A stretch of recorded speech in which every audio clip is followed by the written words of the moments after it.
Man, I love this episode. This is like less than 3 at this point because it just blew my mind. It is so important, so pivotal to my research. It changed everything, to be honest. Everything that I complain about, all the stupid shit that I'm talking about, people just can go away and ignore me because I work in a completely different dimension.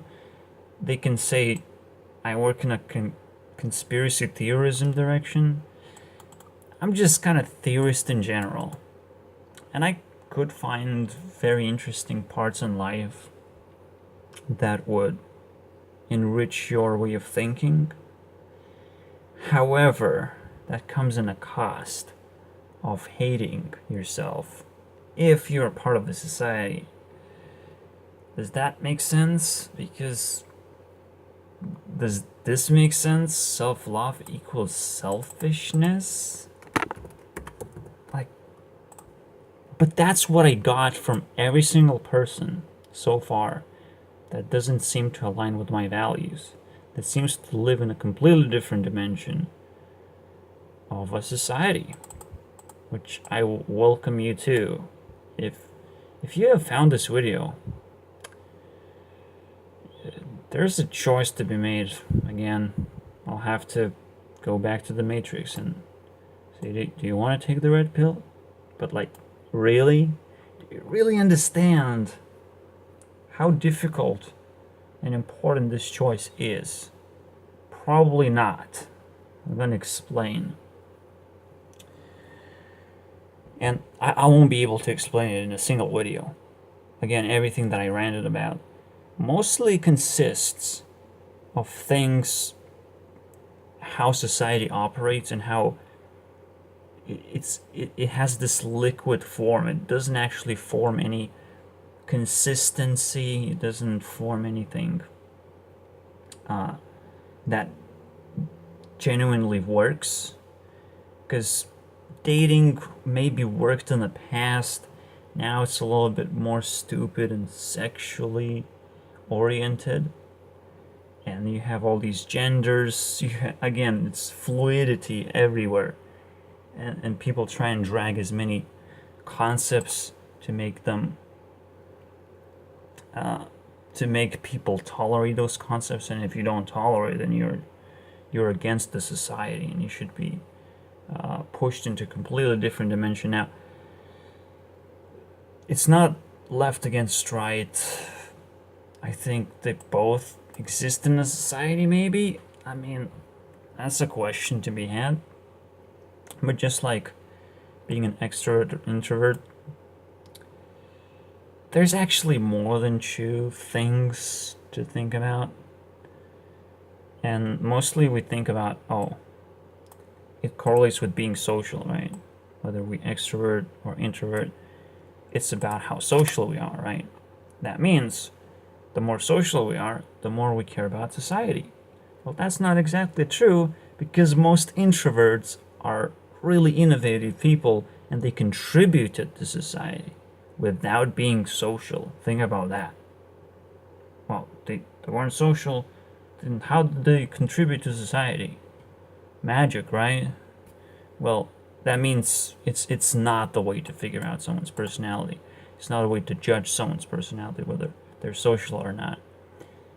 Yes, you can sort of get the hint out of it. If you're not social, then you're probably introverted.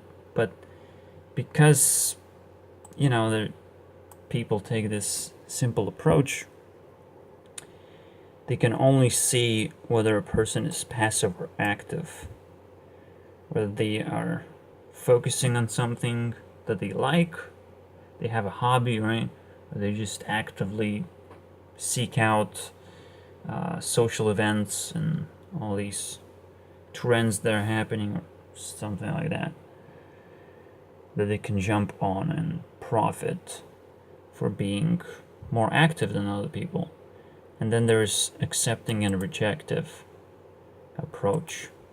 So if you take an election example, you can stand on left or right.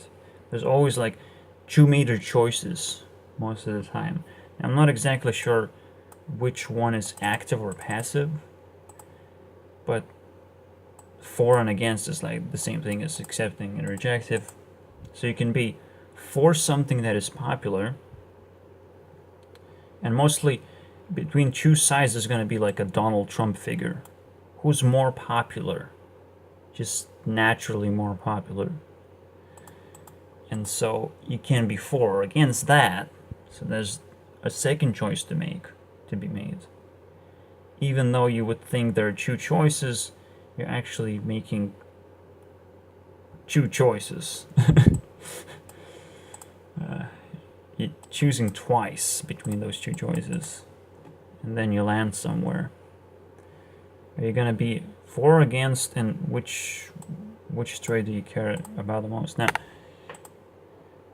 these are two binaries. These are not exactly, again, these are, and they create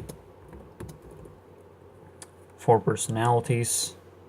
You don't necessarily select which traits you care about the most, I don't think, which is, again, it's kind of a question mark there. There's a right, you can quickly see that there's a lot to explore there everywhere. So now that I've kind of covered this up, so I covered why there are four personalities one more time, just to kind of give you the idea that if we talk about far left or far right, maybe we can just settle down with just four personalities, because these are huge. These are huge. And people tend to look, still not be aware of these things, but like, whatever. They call them ambiverts, but they still live in a society most of the time, right? And they think, oh, I'm an extrovert and an introvert. Wow, that's amazing, isn't it? I am passive but rejective. I am not acceptive. Does that make me an ambivert? No, it doesn't. It's just a flaw that we have in a way of thinking. Again, we haven't yet discovered four personalities, but I leave that up to society to figure out, because hey, there's a bigger problem there. All my work, it's theorism. It's not necessarily conspiracy theorism, because I don't care about conspiracies too much. Yes, they seem to exist, and some people have evil intents, but the society didn't fall apart just yet, so we can be happy for what we have, and most people don't have evil intents to begin with, right? It's literally evil theorism, that evil exists and we have to deal with evil before society collapses. This is the time when these people are actually useful, the conspiracy theorists. Otherwise, then, if you feel like your life is going a proper direction, then you can just move on and ignore these people, right? If you don't recognize evil in your life, great. You can just ignore these guys. I'm just general theorist. I just speculate about everything I can get my hands on, because everything is connected and fairly useful, to be honest. And as long as you're a good speculator and you're able to connect everything together, like, there's so much value in there. And one of those things, again, this entire topic, that, as I said, taking the red pill is like super difficult. Self-development is called selfishness, and we live in a demon world where people pick a personality that aren't capable of picking a perfect personality where everything is balanced. This has to be developed. This is really difficult to do. People are taking personality to avoid complexity. And I'm gonna say people. there's so many things to be complex about. How you interact with other people, how people recognize you, what they expect from you, what do you expect from yourself, where you go in life. Like, if you over complexify your life, you're gonna fail so hard. You're gonna have a really hard burden on your shoulders. Literally, Jesus, I would say, is another good example of a gatekeeper. I would say a person who tried to feed red pills to a bunch of people. Quite a little bit too early, I would say. And I'm guessing that a lot of civilizations have fallen apart. But they didn't really fall like to ground zero, completely destroyed and reset, which is lovely. It's great. We still have time. So, yeah, am I equating myself to Jesus? Absolutely. Is that there are a lot of people who take a personality to worship Jesus just because, it's popular, it's compelling, and you don't really understand what you're worshiping, honestly. There's just so many things wrong. But it's actually fairly simple. It's literally like Matrix. And the gatekeeper is Morpheus. And he asks you which thing you want to do. You just want to go back to the society, you want to go back to the Matrix, so you're going to go in a completely different dimension. It's literally different dimension. It's literally Matrix. Everything is explained so well. You're gonna go back to the demon world, where self-development is selfishness because you have to work together with other people. You have to be a cog in a machine. Because you are a demon, right? You have chose to take a personality to avoid complexity, but now you're not self-sufficient enough. You need authority, or you need someone to look up to. You need the childishness in your life from other people, or you need to identify yourself by looking at noobs of how they identify themselves. Like this, you need all these other people to actually operate yourself as an individual. You cannot self-develop because, again, you chose a personality. You chose that. So your self-development is social development. You cannot yourself develop because that would go against single personality principle. Now, am I a gatekeeper? Am I like Jesus? Funny, right? People would immediately attack. Oh, you cannot take that authority. Yes, I can. And I will. And it's one of those amazing things. I didn't thought I want to be gatekeeper, but like this is very interesting. I think Mark Passio is also one of those people who almost recognizes that there is some kind of gatekeeping, some kind of teaching. The conspiracy world and the societal world is a little bit edgy right now. It's at odds with each other. It doesn't really work out too well when these two concepts sort of leak into each other, because they don't work in the same dimension, as I say. Like, all my friends kept on telling me that I'm selfish for loving myself in a certain way, for saying, oh, well, you should improve yourself before you try and improve other people, and immediately that's selfish, right? Even though it makes sense, right?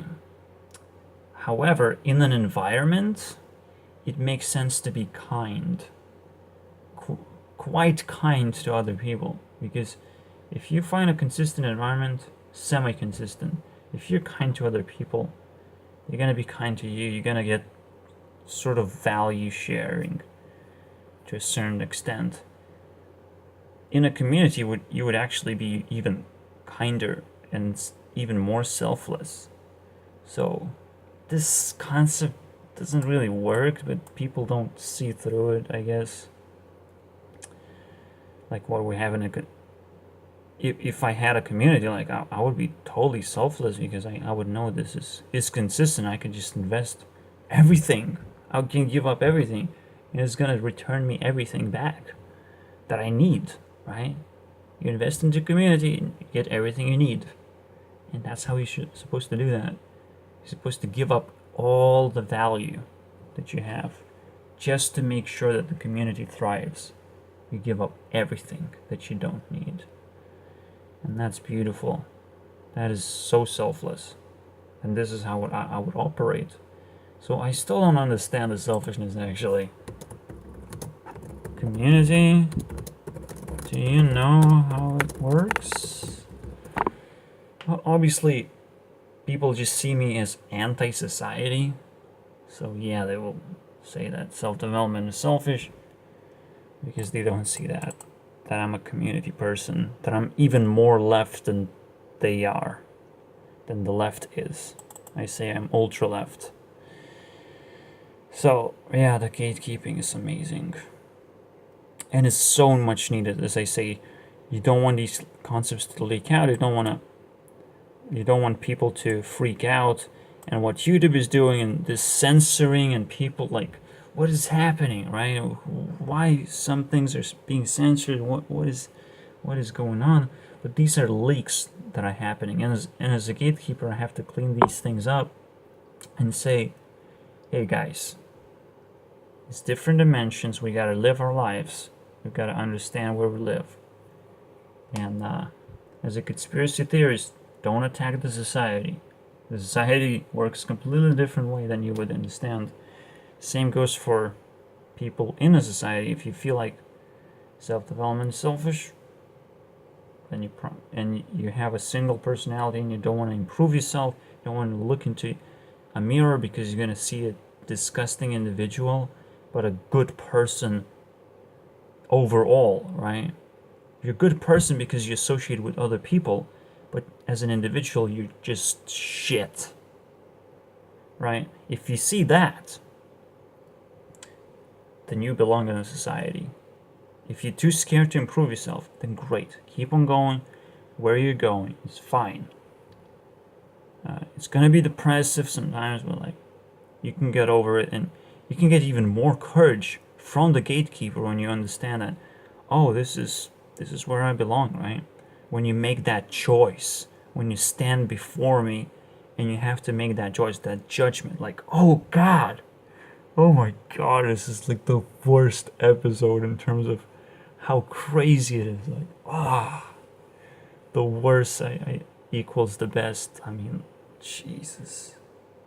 It's literally Jesus at this point.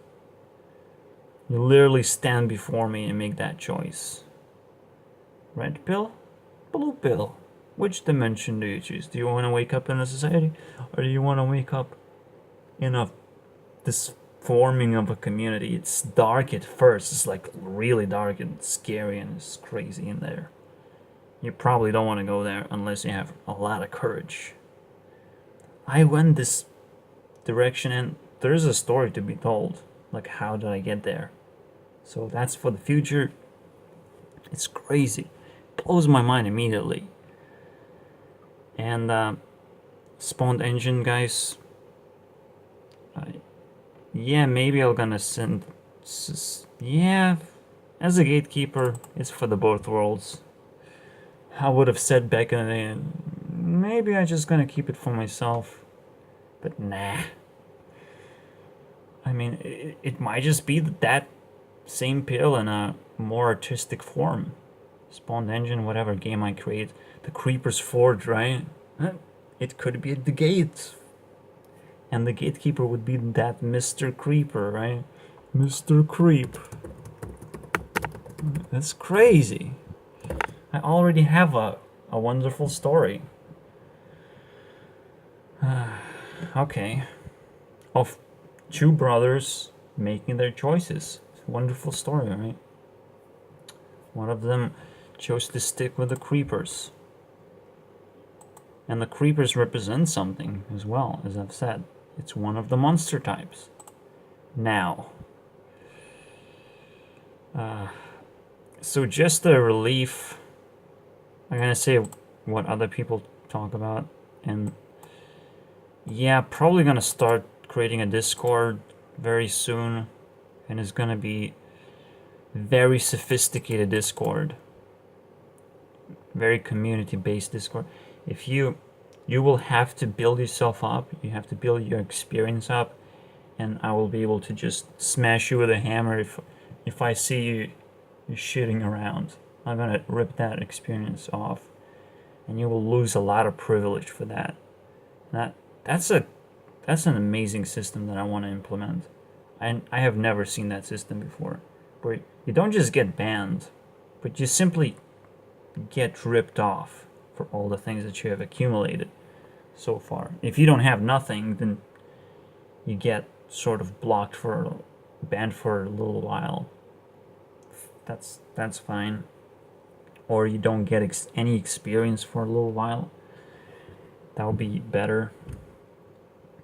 So there's some interesting concepts there, and Discord is like this next gen that I have to get myself into. Why I hate I'm just saying, I complain about a lot of things, and I hate both genders. I hate people in general that live in a society. Like, I kind of hate them. They don't see it the way that I see it. They don't see the dimension that I have experienced, and I sort of hate that for them. But like, yeah, I can tolerate. But I can understand. Fine. I can't. I actually can't understand how people even tolerated me so far. Right. The way that I am, the direction that I went through, like, it's hard to even understand how they can tolerate me. And it's also understandable why now people want to discredit flat earthers, people want to discredit those who go against science,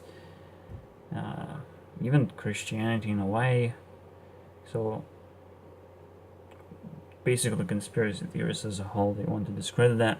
But again, let's just finish this off. So Thoughty says, Thoughty Jew, let's say, but his channel is called Thoughty. Okay, that millennials are told that there could be anything, they're special. I'm saying that it sort of hints into that single personality idea. You can be anything, but you're special. See the confliction there? Pretty interesting, right? You're special. But you can achieve anything that you want, and what you want is going to be special. It's going to be a specific direction that you're going to go. It's not going to be everything. You're not going to be good at everything. But you could be anything. As long as it's special. Absolutely. It's weird, but it's true. That's how society works. And again, it's not a new concept, to be honest. Society always worked that way. Everyone was told that they're special, and even more so today, as there are even more and more opportunities. As long as you are implemented even deeper into the society, depending on how deep can you get in there, and it's annoying in some cases. It's just, society is just so annoying to me, but yeah, I can tolerate that, especially now that it just completely destroyed me. And Mark Passy talks about, what do you do for a living? That shouldn't be the first thing you ask a person, okay, if you want to date them. But yeah, you do. You look at other people as cogs in the machine, and you try to insert yourself as another cog, right? Get yourself comfortable, get yourself working faster. Like, what do you do? What's your speed of life? Am I gonna be able to keep up? Am I gonna be able to be at your league of how deep you are in the society? Am I gonna be able to do that? So there's a lot of questions to be asked before you even ask whether the person is moral or not. Yeah, it's probably the first thing you would ask, but that would be conspiracy theorism, because conspiracy theorism is also evil theorism, that you theorize that people are evil and you shouldn't associate with them, right? That certain big figures are very evil and they're gonna bring down the society. It's probably true. It's probably true in like 50% away. The 50% evil, not exactly too evil to bring down the society, and especially people in general are not evil, so that's more important, I would say. I don't see much evil. I just see stupidity, but that's not evil. That's fine. We can deal with that. They're doing a good job. Okay, and we should just give love to those people instead of criticizing them. It's easy to criticize stupid people. Like, come on. It's easy to criticize people who don't know what you know. It's easy. So we skip the moral step. We assume that whoever is in a society, they're naturally moral because they're not rejected from society. They're not in jail. So we sort of accept those guys. Great. If they're not being censored, right? And they should. Conspiracy theories should be censored, which is the most disgusting conclusion you can get here, but it's totally true at this point. Should I be censored? I'm not a conspiracy theorist, I'm a gatekeeper, as they say. I try to introduce these concepts and try to understand these concepts. And to even find them, that was a huge challenge, and it's just an amazing breakthrough to my research, as they say, because I might be able to identify myself as a huge figure, not just big, but like huge. Depending on what kind of level of a gatekeeper I am, and whether other people recognize that yet or not, that they are the ones giving the pill, or they chose to do that. Like, there's something there, but I definitely am a big guy now. I'm a big boy, okay? Me big boy. Okay, let's get the fuck out of here.